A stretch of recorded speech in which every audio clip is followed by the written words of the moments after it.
Além da guerra comercial iniciada por Trump contra a China, agora está acontecendo uma guerra pelo imaginário também. E nos últimos dias, as redes sociais foram invadidas por vários memes e por vários depoimentos de profissionais da indústria chinesa revelando como são feitas as bolsas de grife, né, as bolsas de luxo, que na verdade elas são feitas na China e são remetidas depois para a Europa para receber lá o logo e daí a etiquetinha Made in Italy, Made in France.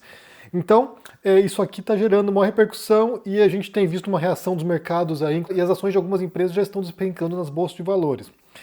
Bem, vamos falar um pouquinho sobre isso aqui, porque isso nos traz vários pontos para reflexão aqui. Inclusive, já acabando esse vídeo aqui, já vá no meu blog, porque vai ter um texto sobre isso lá também, explicando alguns aspectos específicos sobre esse caso. Bem, para começar, a gente tem que pensar aqui nessa revelação, entre aspas, né? Nesse segredo que todo mundo sabia que acontecia, né? Eu acho que, sei lá, se tem alguém que tinha alguma ilusão de que, sabe, certas marcas produzem os seus produtos nos países, né? Porque o custo de fabricação desses produtos seria muito mais elevado. Mas a questão aqui é que a gente vê produtos que custam, sei lá, para fabricar $1.000 e quando chega para revenda, quando chega na loja, né, da marca, sai por $50.000. $60.000. Eu quero assistir com vocês aqui um videozinho que fala sobre isso e depois a gente pode pensar algumas coisas juntos também. Enquanto houver Made in China, a bolsa nunca será de luxo.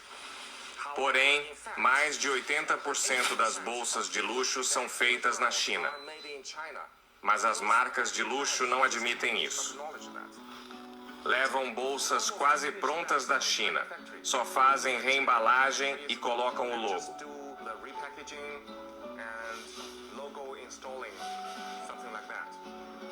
Assim, nas lojas aparecem como Made in Italy ou França, países sofisticados que soam luxuosos.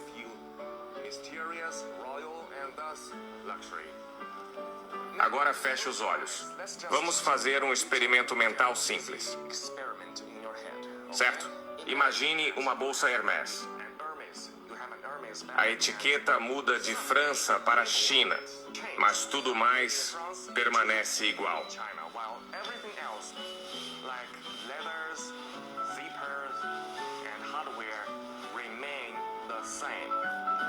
Você sente que a bolsa ficou menos luxuosa? Se sim, você foi enganado pela publicidade dessas marcas por muito tempo. Bem-vindo ao mundo real. Agora entende? Essas bolsas são feitas na China, por nossos habilidosos artesãos chineses. Não se deixe enganar pela publicidade. Seja autêntico. Compre uma bolsa da nossa fábrica na China. Veja o mundo real por si mesmo. Eu também quero ver com vocês aqui um dos memes que está circulando ali dessa suposta reindustrialização dos Estados Unidos, né? O que significaria levar de volta as fábricas para a América. Então vejam.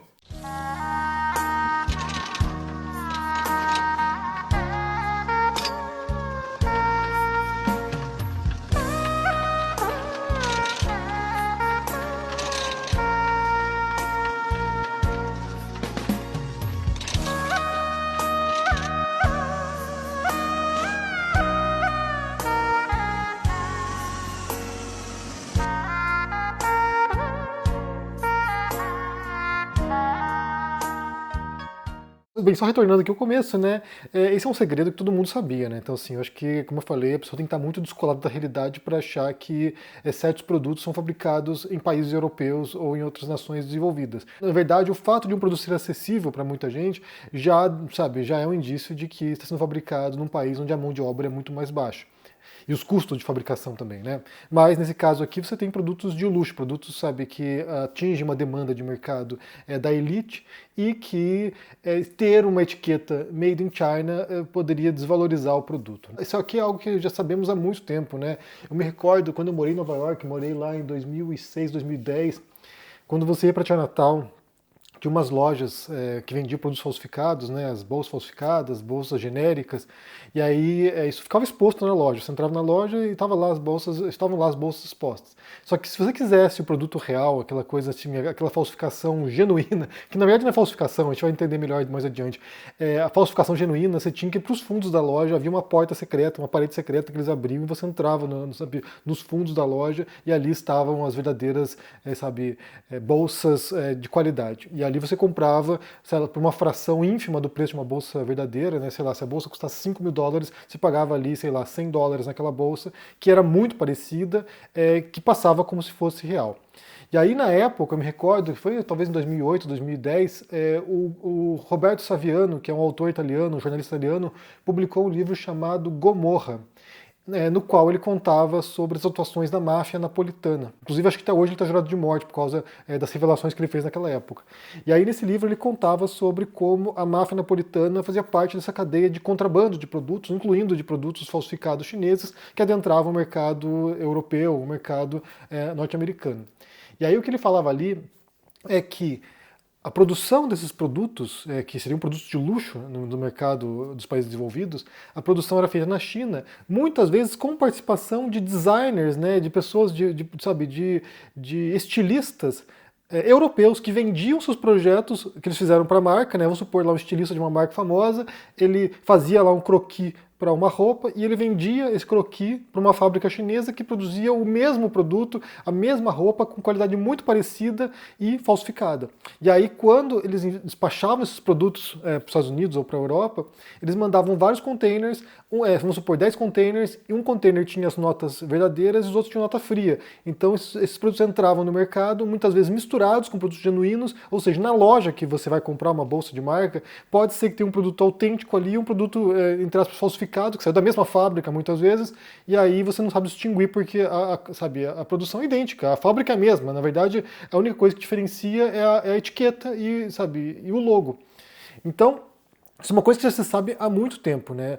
E a gente tende a associar, ou muita gente tende a associar baixa qualidade com produtos chineses, mas isso já mudou há muito tempo, né? Se for pensar no mercado de livro, por exemplo, livros, de capa dura, livros com páginas especiais, com, tintas especiais, com texturas especiais, já são feitos há décadas na China e em grande volume. Então, assim, as grandes editoras do mundo hoje, quando tem que fazer um livro, especial de capa dura, com alta qualidade, eles mandam imprimir na China porque sabem que o produto vai sair com alta qualidade. Então isso já foi, desmistificado há muito tempo, e aí, como eu falei, essa oportunidade agora, né, desse confronto, essa guerra comercial entre os países, tem sido uma disputa pelo imaginário, tem sido uma disputa para desmontar essa falsa imagem de que a Europa ainda produz alguma coisa, de altíssima qualidade.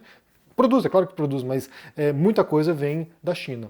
E aí, um outro aspecto que vale mencionar tem a ver com essa ideia dos ricos comprando esses produtos, tendo ciência de que eles são fabricados em outros países, que não são fabricados na Itália ou na França.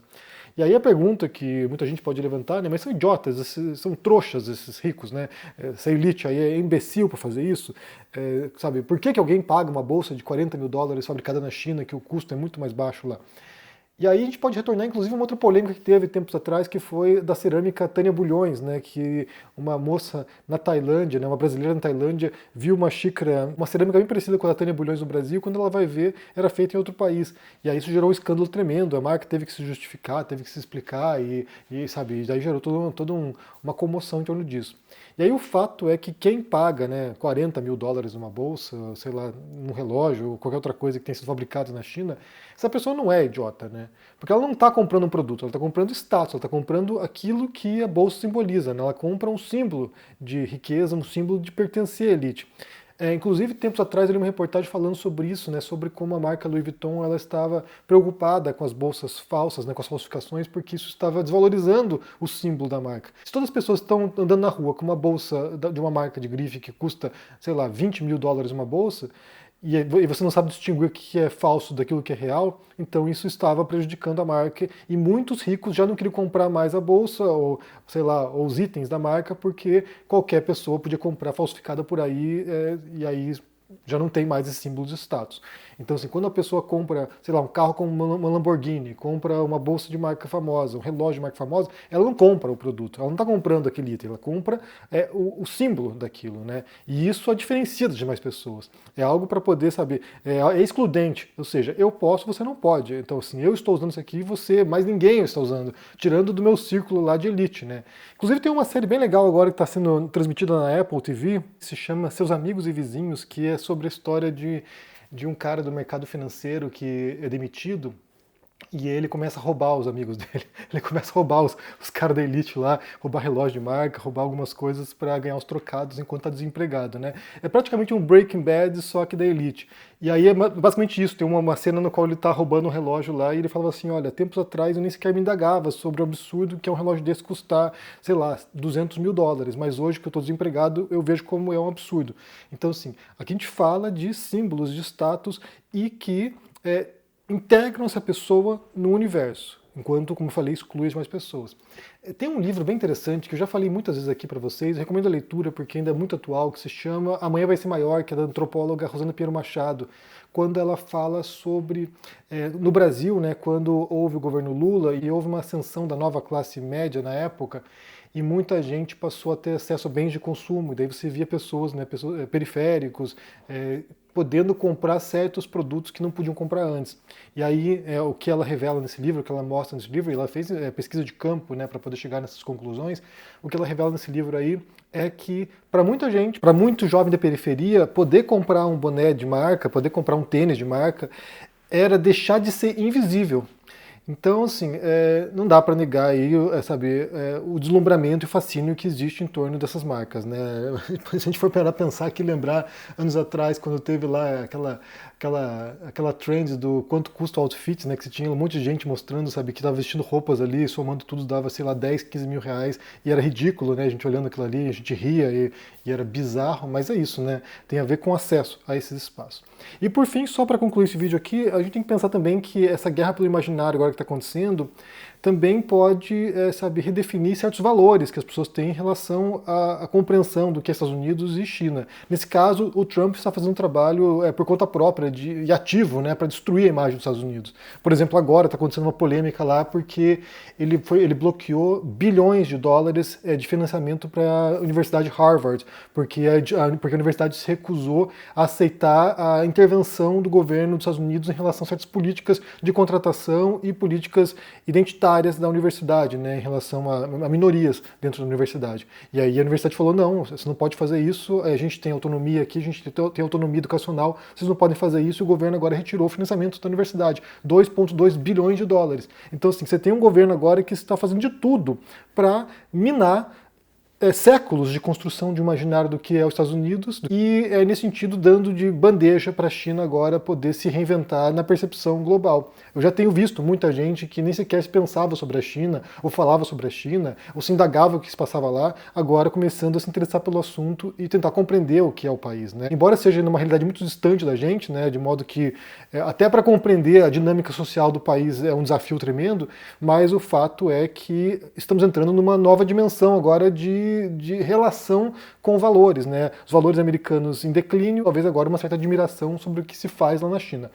Mas eu quero ouvir de vocês o que vocês pensam. Como eu falei, eu vou deixar também um texto aqui linkado com algumas reflexões adicionais sobre essa questão aí do fetiche sobre a mercadoria.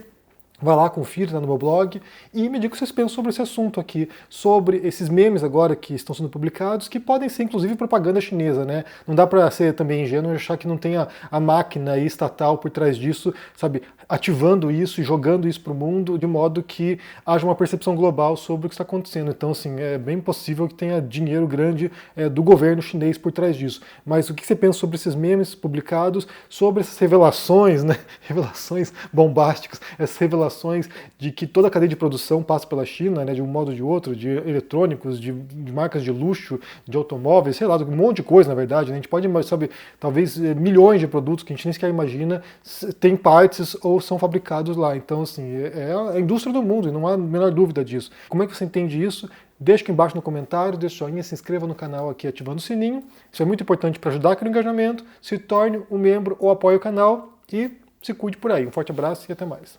Tchau! Tem corretora famosa e grande aí sendo processada porque está vendendo coisa que está prejudicando demais os clientes. Tem gente perdendo dinheiro que juntou a vida inteira investindo em coisas assim perigosíssimas que foram oferecidas por essas corretoras. E as corretoras não estão nem deixando a gente falar sobre isso, estão processando um monte de influenciadores aí que estão alertando as pessoas. Gente, só tem uma maneira de se proteger disso, entendendo como funciona esse mundo das finanças e dos investimentos. A notícia boa é que é muito mais simples do que vocês imaginam. E se ensinado da maneira correta, é até divertido. Eu preparei uma aula para o dia 15 de abril, uma terça-feira, às 8 horas da noite, que eu queria que todos vocês participassem. Uma aula rápida, muito gostosa de fazer e que vai transformar para sempre essa caminhada financeira de vocês. Dia 15 a gente está junto lá.